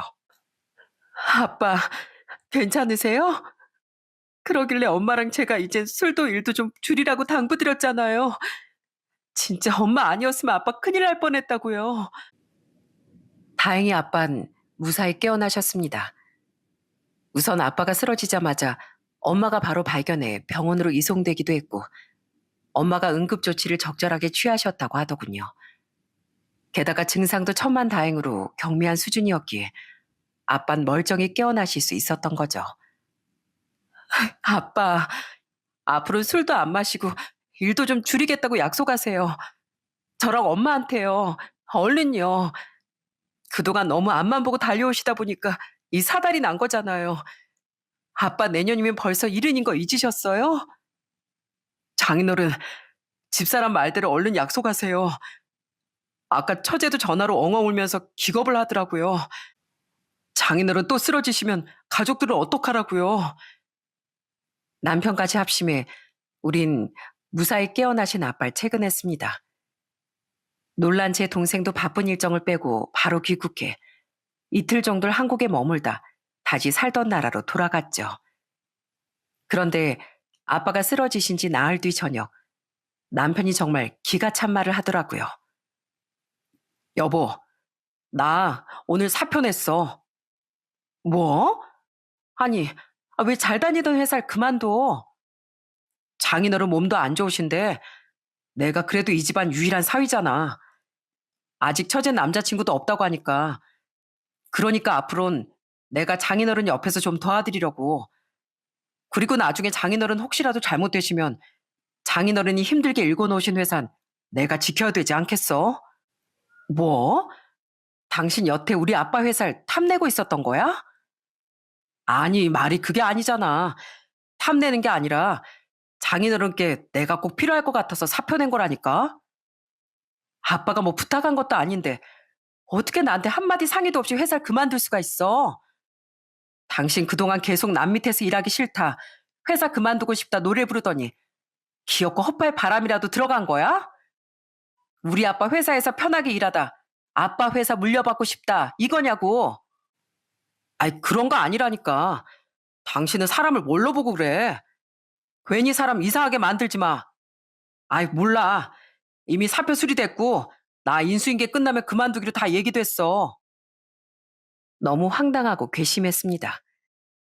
떳떳한 사람인 줄 알았더니 이 사람이 여태 아빠 회사를 넘봤나 싶기도 하고 책임감이 강한 사람인 줄 알았더니 이런 무책임한 모습을 가지고 있었을 줄은 상상도 못했거든요. 그동안 커졌던 불안감이 더해져 정말 남편에게 실망스럽더라고요. 그런데 이미 사표가 수리됐다는 걸 어쩌겠습니까? 저는 답답해서 우선 입원해 계시던 아빠에게 전화를 걸었어요. 제 이야기를 듣고 아빠도 기가 차 하시더군요. 이서방이 정말 그랬다고? 이서방 그렇게 안 봤는데 사람은 어쩔 수 없이 욕심에 쉽게 눈이 머는 법인 것 같구나. 아빠가 보시기에도 그런 것 같죠? 저 진짜 너무 화나고 답답해요.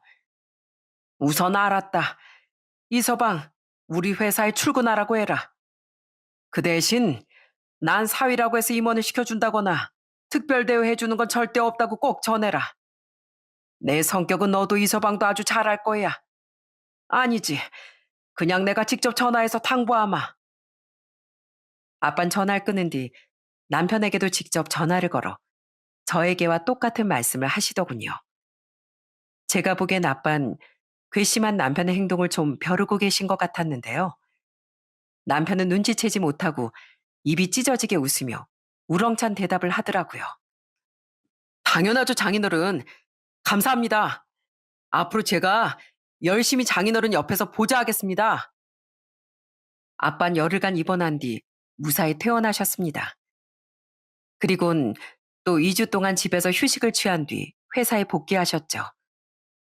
그것도 엄마 제가 말리고 말려서 며칠을 늦춘 거였어요. 남편은 그래도 사표 낸 회사에 인수인계는 전부 해준 뒤 집에서 잠시 휴식기를 갖다 아빠의 복귀와 동시에 아빠의 회사에 출근했습니다. 양복을 다려입고 첫 출근을 하던 남편의 표정은 세상을 다 가진 듯 행복해 보이더라고요. 여보, 나 갔다 올게. 나 반드시 장인어른께 보탬이 되는 인재가 될 거야. 하지만 그런 남편은 고작 몇 시간도 못 돼요. 울면서 제게 전화를 걸더군요. 벌써 집으로 돌아왔다면서요.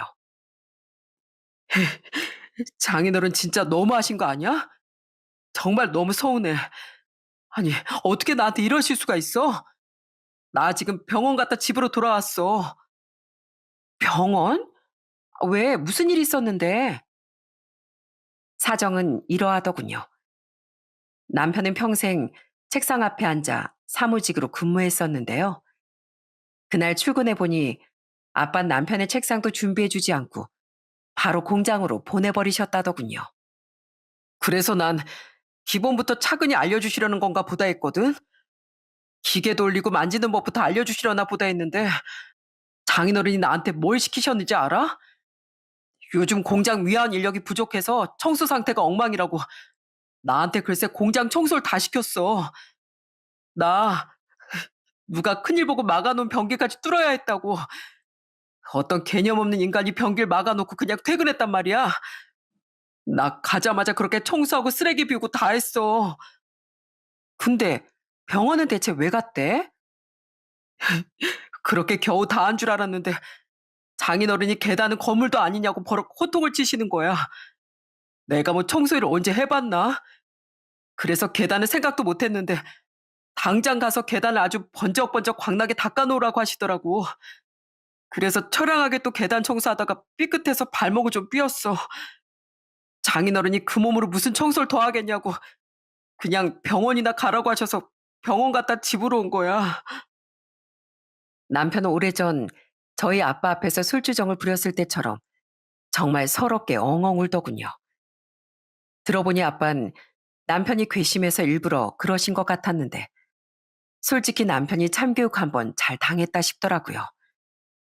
그 일로 남편이 정신을 좀 차렸길 바라며 전 이렇게 말했어요. 며칠 고생한 것도 아니고 고작 그렇게 몇 시간 고생했다고 그렇게 서럽게 우는 거야? 그럼 뭐 가자마자 당신 뜻대로 편하게 일할 수 있을 줄 알았어? 인생에 뭐든 쉬운 지름길은 없는 법이야. 그걸 잊고 당신이 아빠 등에 업혀서 편하게 살려고 하는 것 같으니까 아빠가 일부러 그러신 거 아니겠어. 이미 이전 회사 그만뒀으니까 기왕 아빠 회사 다니기로 한 거 청소라도 좀 열심히 해봐.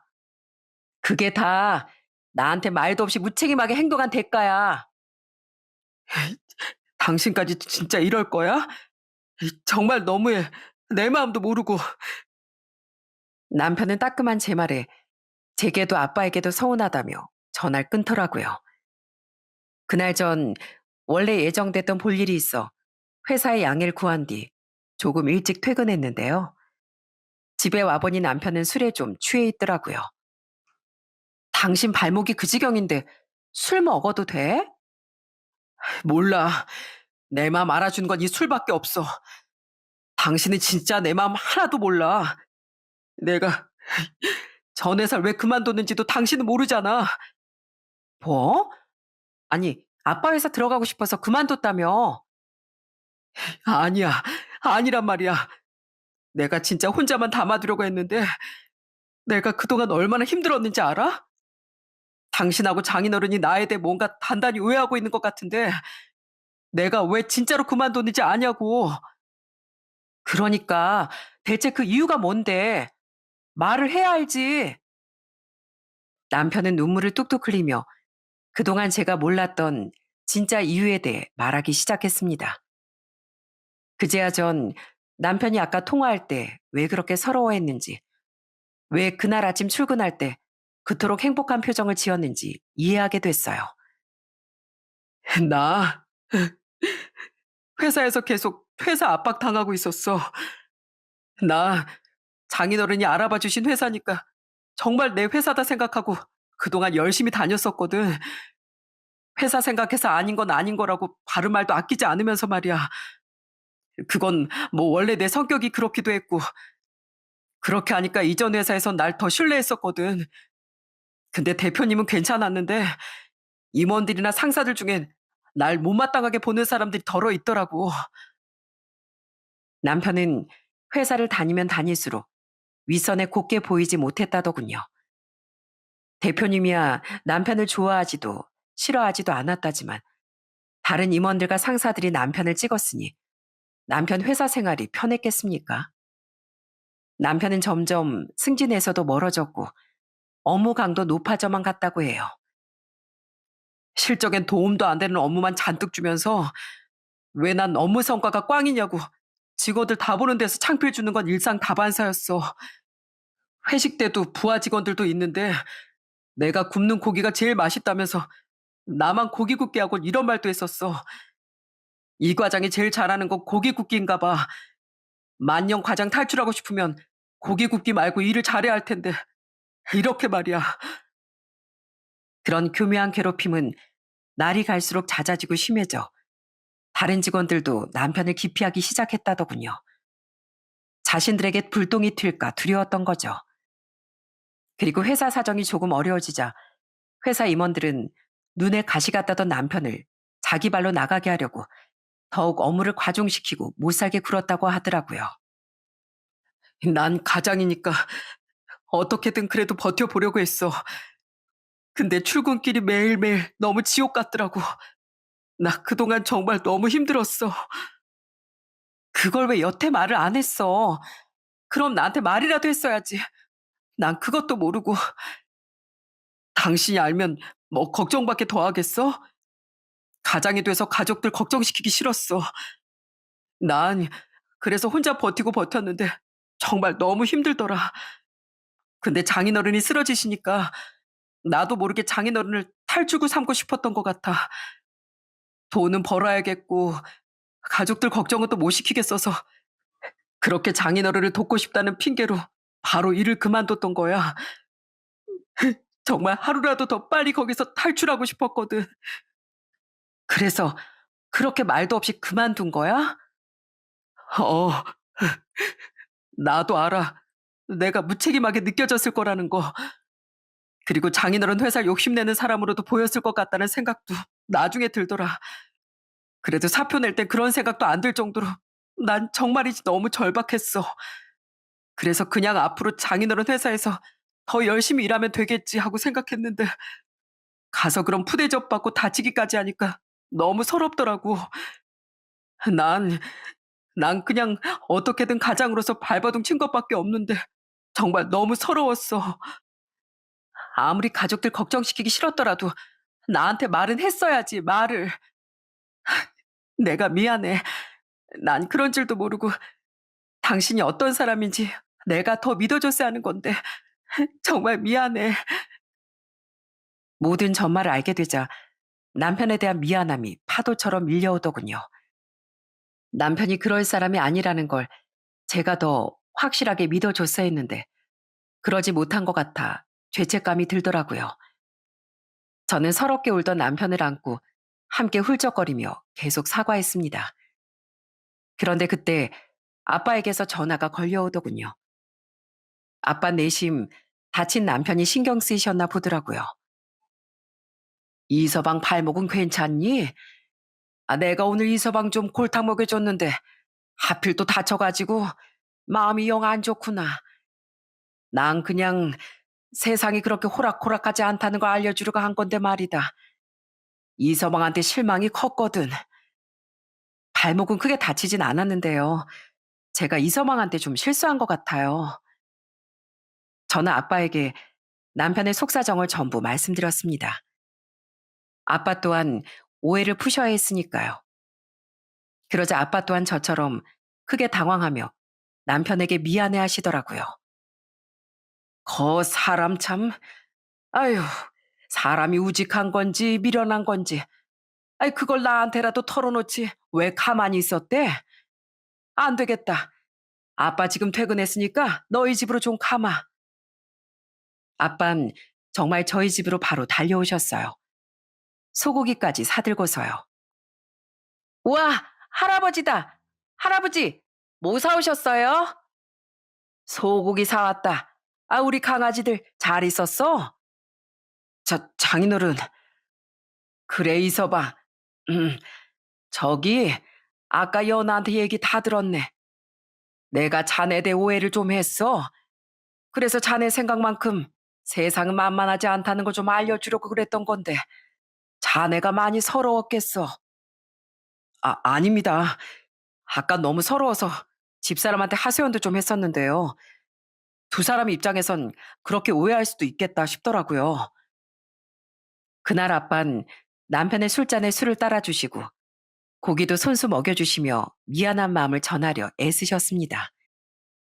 비록 아빤 술도 입에 대지 못하셨고 고기도 기름기 적은 부위만 한두 점 정도밖에 못 드셨지만요.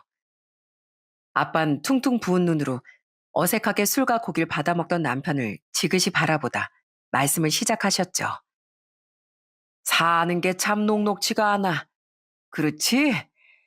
내가 자네한테 처음 하는 말인데 나도 원래는 정말 찢어지게 가난한 집안에서 태어났다네. 그래서 돈 벌고 싶어서 군인이란 직업도 선택했었던 거야. 장인어른이요? 그래. 연아도 내가 얼마나 가난했었는지 잘 몰랐겠지만 나 어렸을 때 며칠을 굶는 날도 허다했어. 그런 나랑 형제들을 내 부모님은 우리보다도 드시지 못하면서 눈물로 키워주셨지. 난 그런 부모님께 어떻게든 보답하고 싶어서 일을 악물고 성공했는데 우리 부모님은 제대로 된 효도도 많이 못 받아보고 허무하게 세상을 떠나셨네. 그런 장인어른이 저보다 힘들게 사셨을 거라고는 생각 못 해봤었어요. 이 인생이 다 그런 거네. 겉으로 볼 땐 무탈해 보여도 속은 곰고 해져 있는 경우가 많지. 생각해보게.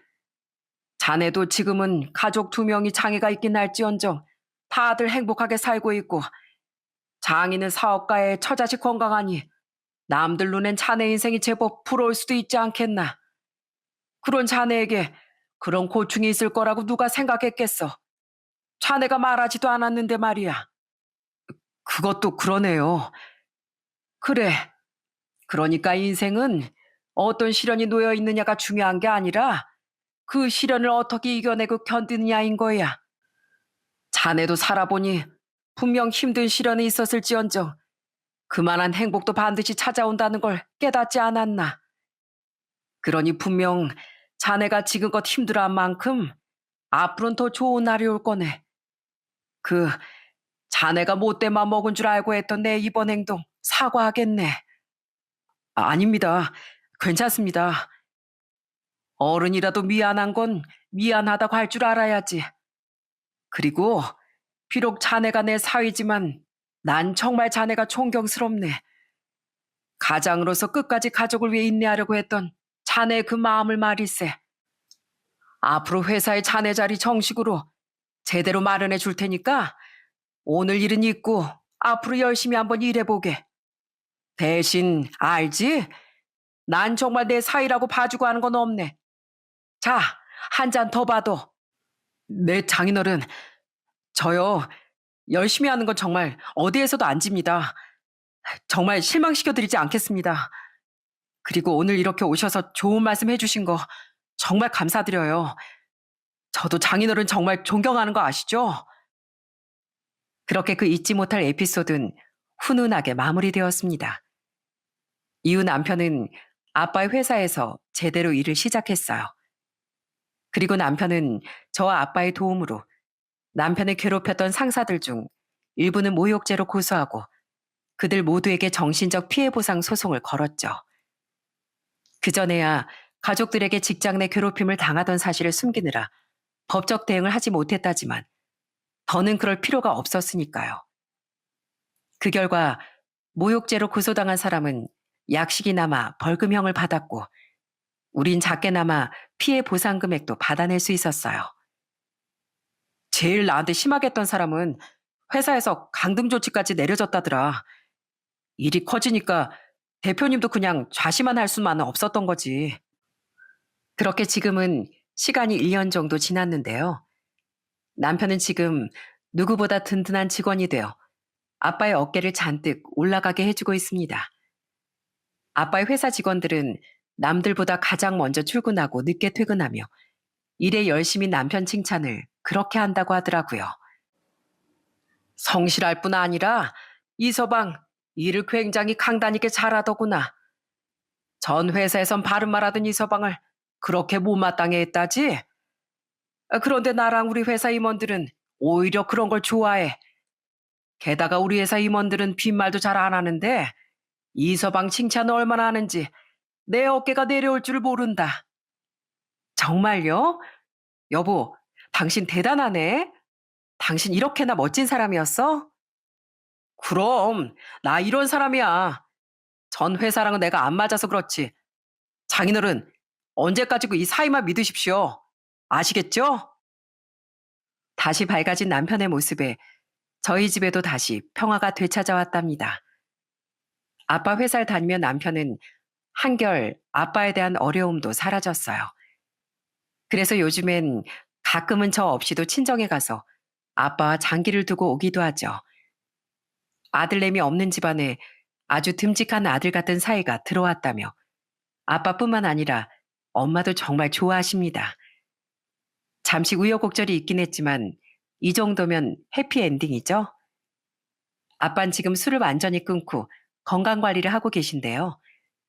그 덕분인지 다행히 아직 다른 건강에 이상은 없으시답니다. 그래도 혹시 모르는 일이니 저와 남편은 친정 부모님의 건강뿐 아니라 시부모님의 건강에도 요즘 많은 관심을 기울이고 있어요. 평생 고생하며 절 키워주신 분들이니 이젠 저희가 네 분을 보살피고 효도하며 사는 게 당연한 일이니까요. 형수님, 이번에 새로 사주신 전동 휠체어요. 너무 감사해요. 형수님 덕분에 이번 막내 결혼식 때 깔끔한 휠체어 타고 참석할 수 있게 됐어요. 저는 얼마 전 시동생에게 회사에서 받은 보너스로 새 전동 휠체어를 사줬습니다. 시동생은 지금도 시부모님과 함께 열심히 자신의 삶을 살아가고 있는데 그런 시동생에게 뭔가 좋은 걸 선물해주고 싶었거든요. 그리고 막내인 신우인 몇 달 뒤 드디어 결혼을 앞두고 있답니다. 워낙 밝고 상냥한 사람이니 분명 신우인 결혼 생활도 잘 해낼 거라고 생각해요. 반면 여전히 해외에 있는 제 동생은 아직도 결혼 생각이 없는 모양인데 그래도 자기 꿈을 펼치며 잘 살고 있으니 그것만으로도 다행인 일이라고 생각합니다. 이렇게 모두 좋은 나날을 살아가고 있는 가족들, 그리고 저희 아이들을 잘 보살피며 전 앞으로도 행복한 나날을 잘 살아가려고 해요. 물론 살다 보면 힘든 날도 분명히 있겠지만 걱정하지 않습니다. 제 곁엔 항상 세상에서 제일 든든하고 자랑스러운 저희 집 가장, 제 남편이 함께일 테니까요. 이 사연을 들으시는 분들 중에서도 가장으로서 살아오고 또 살아가고 계신 분이 많으시겠죠? 저는 이 사연을 빌어 가정을 지키기 위해 외롭게 인내하고 숱한 눈물을 삼켜온 세상 모든 가장분들께 존경의 마음을 보내고 싶어요. 아무리 힘들어도 자신보다 가족을 더 먼저 생각하는 가장의 희생은 세상에서 가장 고귀하고 숭고한 일이라고 생각하니까요. 그리고 그와 더불어 그런 가장을 보듬어주고 안아주며 힘이 되어주는 모든 가족분들에게도 힘찬 응원의 박수를 보내고 싶습니다. 제 사연을 듣는 시간이 가족과 가장이란 존재에 대한 소중함을 다시금 되새겨보는 시간이 되셨길 바라며 전 이만 사연을 마쳐볼게요. 감사합니다.